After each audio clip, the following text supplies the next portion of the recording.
L'exposition s'appelle Antivirus. Elle est gratuite et accessible au public jusqu'au 15 septembre et souhaite mettre en avant le paradoxe de la crise sanitaire et du retour progressif à la vie publique, des événements sans précédent qui ont inspiré les artistes. Le reportage, Cynthia Véran.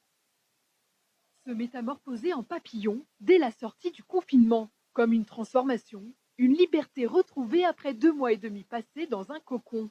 En recyclant des canettes trouvées dans la nature, l'artiste Canby souhaite mettre en avant un monde plus respectueux de l'environnement.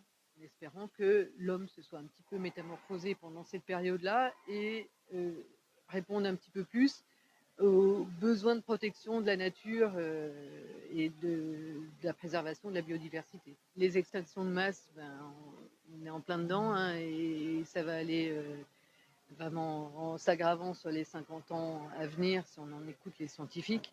Interpeller le public, c'est aussi la volonté de Jace. La crise sanitaire inspire le célèbre graffeur.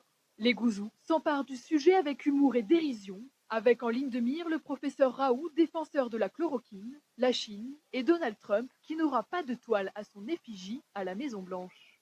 Trump, ça c'est une private joke parce que j'avais fait un 1er avril, un poisson d'avril qui n'a pas forcément été compris par tout le monde. Donc voilà, il a fallu que je remette un petit peu les pieds dans le plat. Et puis la dernière, c'est avec le drapeau chinois parce que c'est quand même de là que tout vient. Donc encore une fois, avec cette petite note d'humour, une production chinoise qui a été exportée dans le monde entier.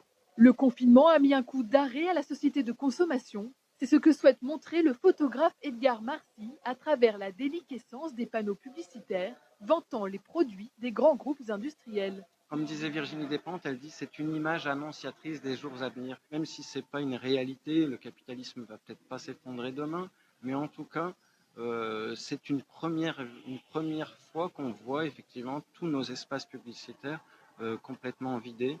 L'exposition Antivirus rassemble 11 artistes réunionnais. Un hommage est également rendu aux petites mains à l'origine de la confection des masques en tissu. Les amateurs d'art ont jusqu'au 15 septembre pour découvrir la crise sanitaire sous un autre angle.